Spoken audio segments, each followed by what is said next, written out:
Ada pertanyaan menarik mengenai masalah isu di masyarakat. Menikah berbeda agama. Baiknya bagaimana itu, Ustadz? Beda agama ini. Jadi ini kembali ke tadi yang saya sempat singgung, Mas. Ini masalah ritual. Ritualnya pasti beda. Pernikahan kan itu ritual. Betul. Ya. Jadi sama dengan kalau sholat, sama dengan itu secara umum lah ibadah kalau bahasa agama itu kan. Pernikahan itu sudah ritual. Maka alangkah baiknya ini masing-masing agama. Satu kalau boleh. Iya. Jadi masing-masing agama tuh jauh lebih tenang. Iya, saya setuju. Karena akan sama ibadahnya. Kalau satu rumah, satu Nasrani, satu Islam. Ini yang mana yang harus diterapkan di rumah. Pas punya anak, anaknya mau ikut yang mana? Kenapa kita harus masukkan kebingungan seperti ini di rumah tangga kita? Untuk apa?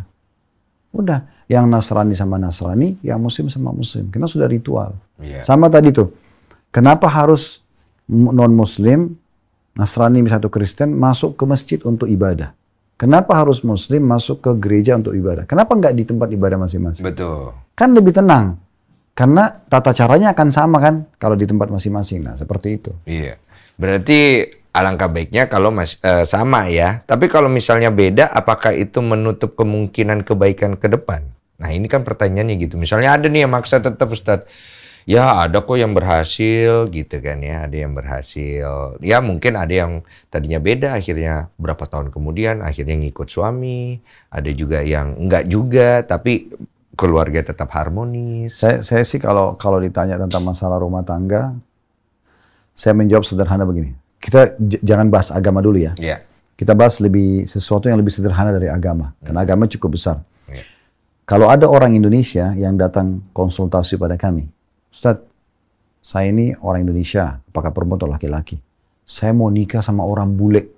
Misal, apa sarannya? Maka jawaban pertama saya, jangan. Saya tidak bicara agama dulu gitu. Bicara dulu masalah. Kita lepas ya. Iya.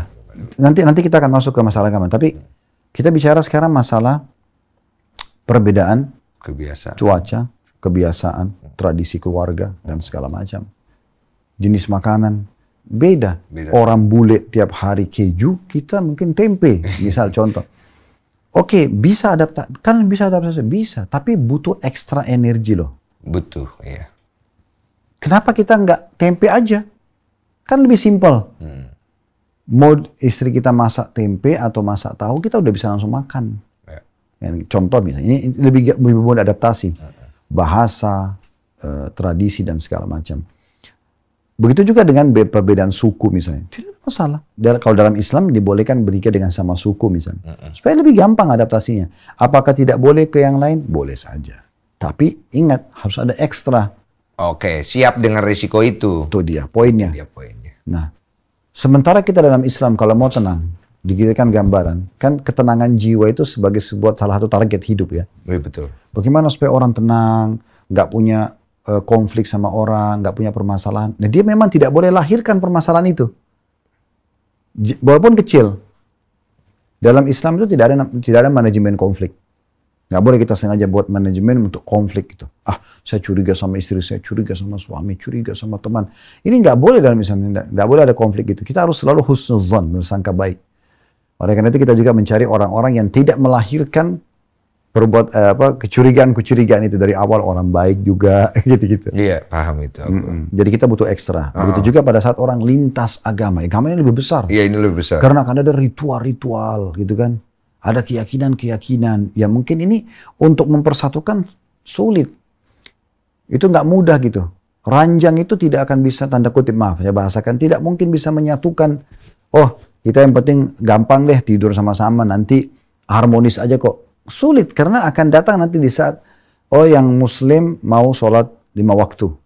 Dia mau dengar suara azan. Dia mau dengar suara tilawah Al-Quran di rumahnya. Yang satu mau dengerin lantunan ayat Injil. Misalnya.